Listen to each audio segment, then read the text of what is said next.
Oh boy. Part 2 of find another way around a bridge or something. Yeah, it's another little issue here in Pennsylvania. This trip has had it all. And none of us got stung, so that was pretty neat. I think we'll be good now. Fingers crossed.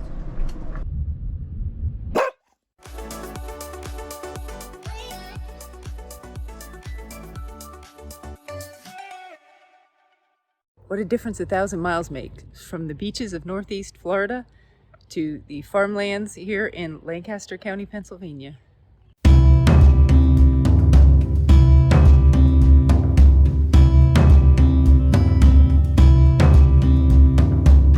So on day 2 of running around doctor appointments, because you know, when you come to your hometown as a full-time RVers, that's what you do. You do the visits and the doctors.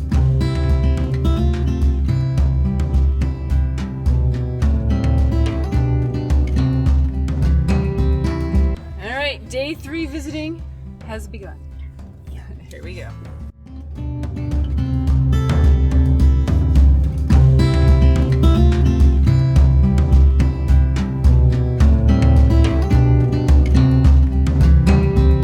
Okay, so we got 48. And look at this.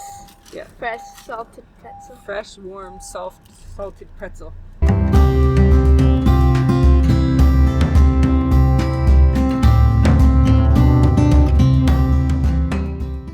So we're headed we're from Brownstown to Westchester KOA near Philadelphia. So we're staying the 2 nights at the campground because we didn't want to leave the dogs back at the RV at my parents' house because it could be getting, you know, up to like 87, 88 degrees. You know, we have the temperature monitor, but we're going to be an hour and a half away. So we didn't want to risk the AC shutting down and the dogs roasting inside the RV. So we're just moving the whole house just for 2 nights. Then we'll be back to my parents.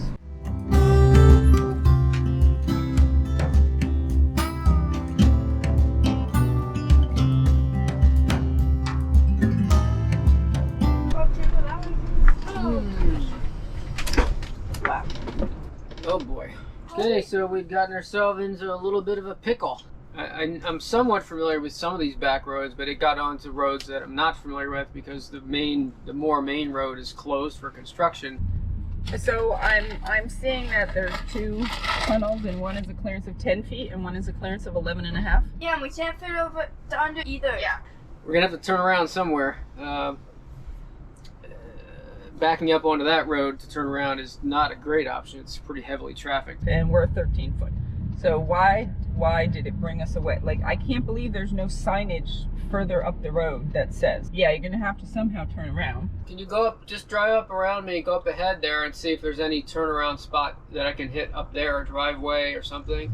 Yeah, so Pennsylvania around these areas tends to be a little bit older part of the country and a little bit rural, and you would think that they would tell you before you even come down this direction that you're going to get limited to a 10 foot and 11 foot bridges so that you're not going to be able to make it, but they don't. And I don't think he's going to be able to turn here. Should be interesting. I'm going to have to park the car and get out and try and get him turned around safely, but there is a heck of a lot of traffic.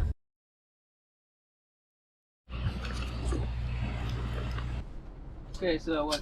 Anything up there? Right around the corner. Okay, what about the other? Is it not no turnaround? Okay. We can back towards the tunnel, That's towards what I the bridge.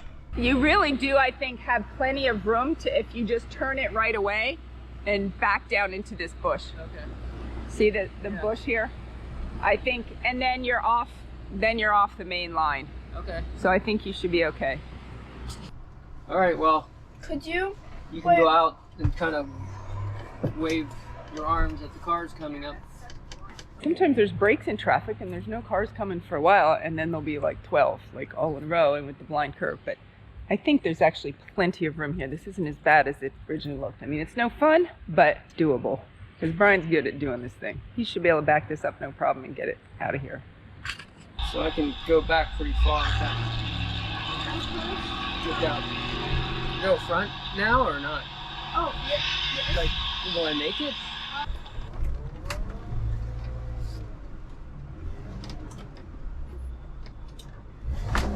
Anything coming that way? No, it's fine.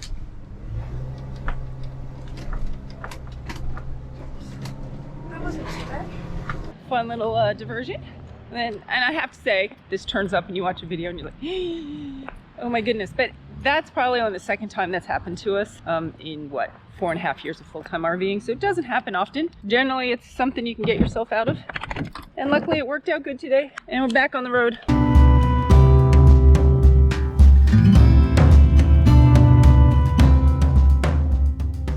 Continue on Strasburg Road for 5 miles.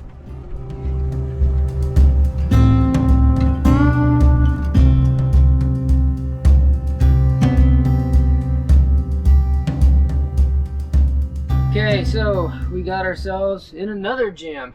Yes, another little issue here in Pennsylvania.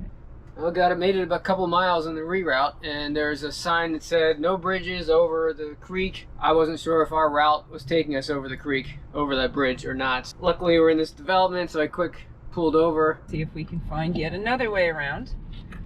At least now we're generally closer to the campground. Part 2 of find another way around a bridge or something. Yeah, you might have to go up ahead, because that one, I don't know if we're going over that creek, but it said trucks weren't allowed over it. So how? You have to see what the weight limit is. So this bridge out here where it says no trucks? Yeah. I will go drive. Diane and Alex are driving up in the car. They're going to go up ahead and scout it out. It's only another like 2 miles to the campground. I'm hoping it's clear from here. They can go all the way to the campground, make sure it's good, come back, go that route and get there. If not, we're going to have to reroute and go back. Man, low bridges, closed roads, low weight limit bridge.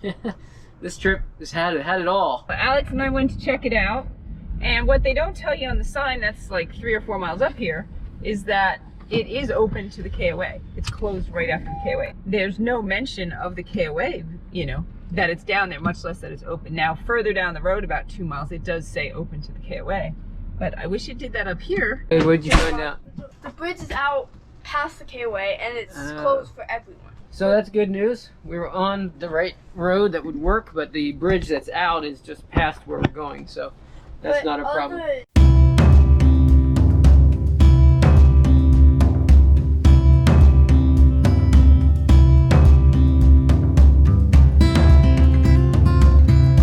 Take the next right, then your destination will be on the right.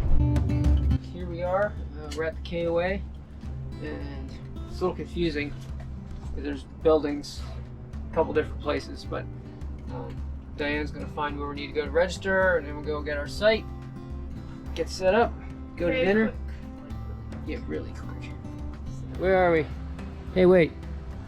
And I'm taping you. now I'm taping you. No. Site 30, you're gonna follow the nice young lady on the red golf cart when she comes out. Oh, okay. It's up that way, All so right. we're good. Good. So as you could tell as we were driving here, we were coming through a lot of tight corners. There was a lot of bushes and trees scraping against the RV and some low-hanging branches. So Brian's worried that maybe they could have damaged like the air conditioning or something up there. So Alex has gone up to check to make sure we didn't get damaged.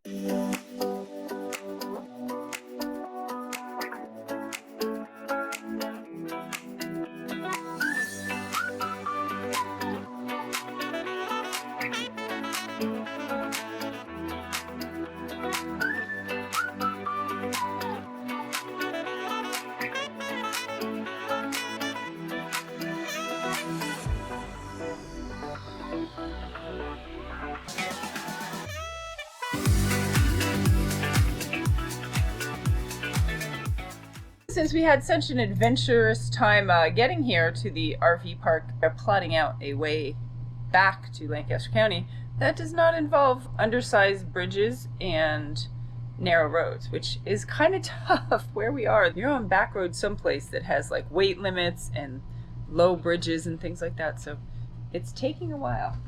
They're working at it hard though. Did you find a way? It's only 4 minutes slower That's not than bad. a toll road, but that's okay. It's worth paying $4 or $5 in tolls if we to don't not get hit those stuck. bridges. So we'll try that out, see how it goes. Alright, so we're hitting the road, leaving the KOA. We got about a little over an hour long drive. We found a route that avoided all the low clearance bridges.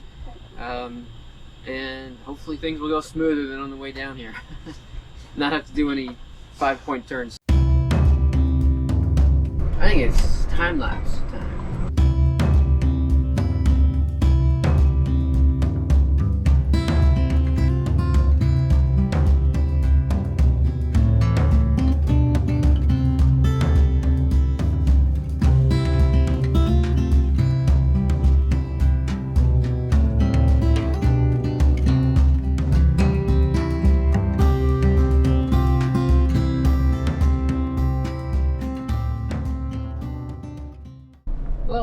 fun. We thought we were safe because we were on a state highway, a fairly major road, but we did have to divert. There was a 12-foot clearance railroad crossing, that bridge that we couldn't go under because we're about 12'8". Another one of those low bridges. I guess they were all overpasses for trains or something. But if you're in this area of Pennsylvania, you gotta watch out for them. Caught this one in time, easy go around. But now we're back on track, and hopefully we can make it the rest of the way without hitting another low clearance. But that's the theme for the past couple of days.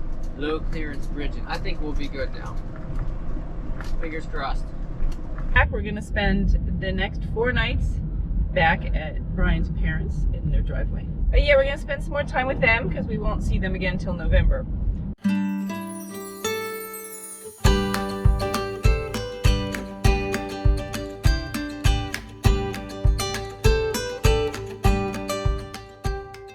Alright, today we are heading up to the Pocono Mountains.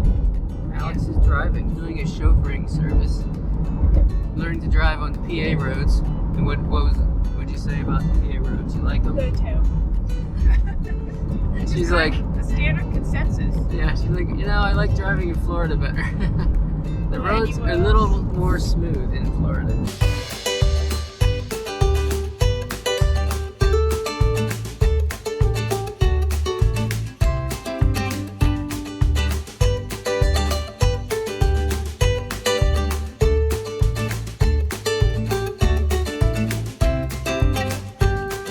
So we had a really good time with Hank and Cheryl, and we went out to eat. Cheryl and Hank showed us around their backyard, which is like a little homesteading paradise. And we ate red raspberries fresh off the bushes. Yeah, that was a highlight. It's a beautiful garden, and that's the part I miss most with full-time RVing is the gardening and being able to have, all the fruit in the yard. Chickens, they had chickens. Yep, and she showed us they have 4 beehives. Did she say how many bees she estimates that is? 100,000, somewhere around there. And they were buzzing around, and they were telling us just go in and bees don't make any rapid movements and don't freak out if they buzz you. And none of us got stung, so that was pretty neat, being that close and not being. You could hear them buzzing by you. Yeah, like you can't hear a single bee unless it's super close to you, but all of them together is just that kind of humming and buzzing sound, which is pretty cool. And they haven't gotten their honey yet this year, so we didn't get to sample any. Now we're headed back. We have a 2.5-hour drive, and it's going to be dark soon, so I'm not going to show much of the drive because it's just going to be black. I know I said I wouldn't show too much of the drive, but this is a special occasion because this is Alex's first tunnel. Driving through a tunnel. Here it comes. Do not cross the center line.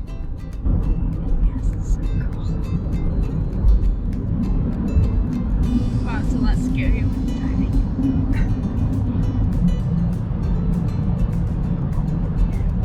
This is a pretty long tunnel.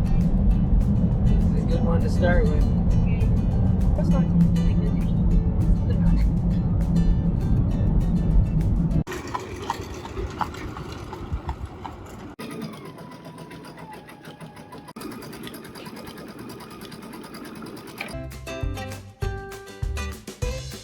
Day 9 in Pennsylvania. Alex is trying to finish up a quilt because we do have a quilt that we're And it's finishing. hand stitching now, which is taking forever. Let's turn it towards Alex. She will show you the quilt. This is the back of it, so I'm like sewing this on. And it's a pretty big quilt, and I'm quilting the whole thing, like the whole trip, so.